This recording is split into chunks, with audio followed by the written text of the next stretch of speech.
नमस्कार, सवितास किचनमध्ये आपलं स्वागत. सुरुवात करूया आजच्या सुंदर रेसिपीला.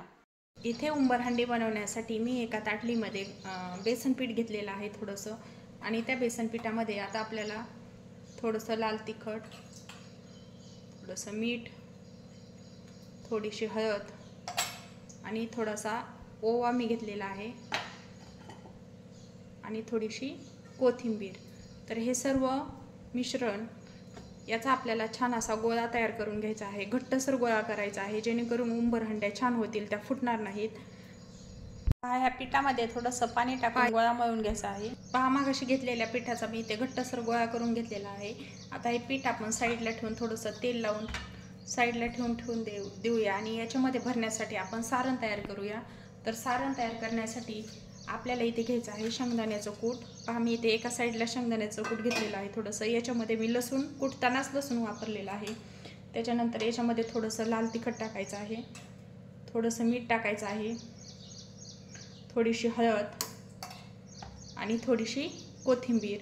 तर याच्यामध्ये थोडंसं किंचित पाणी टाकायचं आणि याला थोडंसं ओलसर करून घ्यायचं जेणेकरून ते उंबरहंडीच्या बाहेर हे सारण येणार नाही. तर उंबरहंडीमध्ये भरण्यासाठी हे सारण आता मी तयार करून घेत आहे. पहा, उंबरहंडी बनवण्यासाठी आता ह्या गोळ्याचा छान असा पोळपाटावर तेल लावून आपल्याला छान अशी पोळी तयार करून घ्यायची आहे. मी आता याची पोळी बनवत. पहा, इथे पोळी लाटून झालेली आहे. आता या पोळीपासून आपण समान आकाराचे उंबर तयार करण्यासाठी इथे मी एक छोटी वाटी घेतलेली आहे आणि त्या वाटीने मी हे सर्व समान आकारामध्ये ह्या वड्या कापून घेत आहे. पहा, इथे मी समान आकारात वाटीने पोळीचे काप करून घेतलेले आहेत. तर या वड्यांमध्ये आता मी सारण भरणार आहे आणि छोटे छोटे असे उंबर तयार करून घेणार आहे, जे भाजीमध्ये आपल्याला सोडता येतील असे. पहा, उंबरहंडी बनवण्यासाठी मी इथे लसूण, कांदा, ओलं खोबरं आणि थोडंसं अद्रक असं साहित्य एकत्रित करून ते छान असं गॅसवर भाजून घेतलेलं आहे तव्यावर. पहा, उंबरहंडी बनवण्यासाठी मी इथे कांदा भाजून घेतलेला आहे, त्याच्यासोबत खोबरं, लसूण आणि थोडंसं अद्रकही भाजून घेतलेलं आहे. तर आता याचं आपल्याला मिक्सरमध्ये वाटण करून घ्यायचं आहे. आणि वाटण करताना एक गोष्ट महत्त्वाची आहे की याच्यामध्ये पाणी टाकायचं नाही. जितकं तुम्ही पाणी टाकाल तितकी त्या भाजीची चव बिघडणार. त्यामुळे पाणी न टाकता जर तुम्ही वाटण केलं तर त्याची चव ही अतिशय छान लागते. पहा, इथे मी कोथिंबीर घेतलेली आहे आणि कोथिंबीर मी काड्यांसकट घेतलेली आहे, कारण याच्या काड्यासुद्धा खूप चविष्ट लागतात. वाटणामध्ये ह्या वाटण तयार करताना वापरल्या तर त्याने वाटण अतिशय छान होतं. आता हे आपण मिक्सरला फिरून घेऊया. पहा, ते वाटण तयार आहे. कांदा, खोबरं आणि लसूण, त्याचबरोबर कोथिंबीर याचं वाटण तयार आहे. आता आपण त्याच भांड्यामध्ये थोडेसे फुटाणे, थोडीशी हावरी आणि थोडेसे धणे.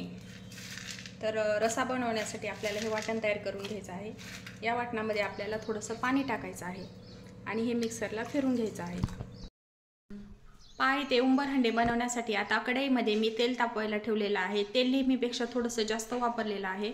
आता मगाशी आपण जे कांदा, लसूण, खोबरं याचं वाटण तयार करून घेतलं होतं ते आपण त्याच्यामध्ये टाकूया.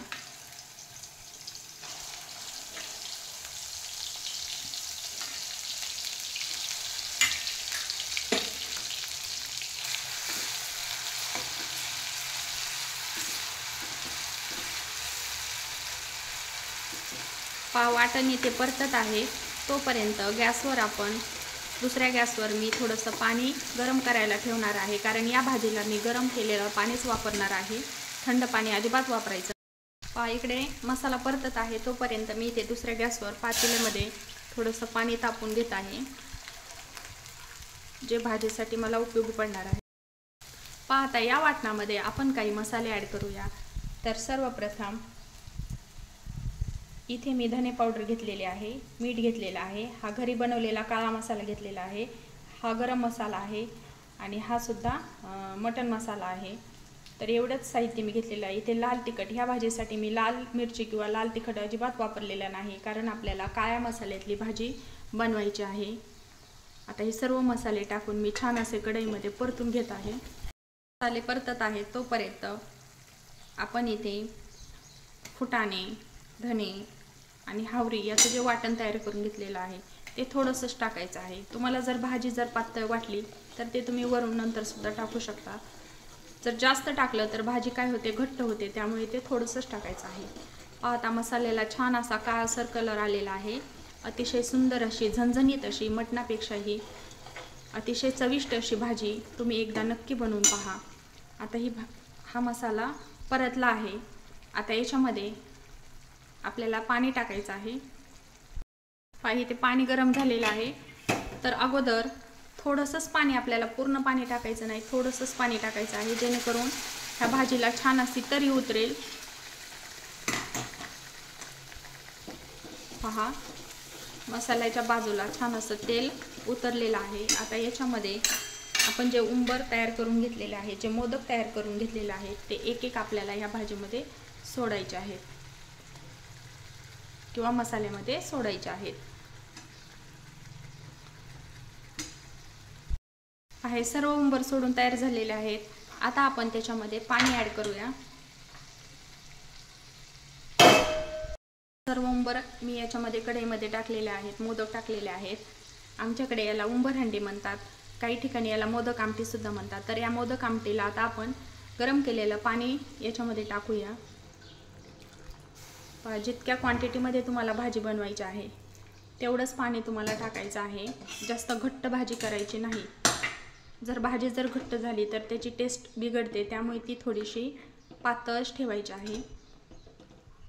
आता गॅसची फ्लेम थोडीशी हाय करून आपण त्याला छान अशी भाजी, थोडीशी हे उंबर किंवा हे मोदक छान असे शिजवून घेऊया. ही भाजी तुम्हाला 10 मिनिट कमी गॅसवर शिजू द्यायची आहे आणि शिजल्यानंतर वरून त्याच्यावर तुम्हाला कोथिंबीर टाकायची आहे. उंबर एकदा पाहायचे आहेत, लवकर शिजतात ते.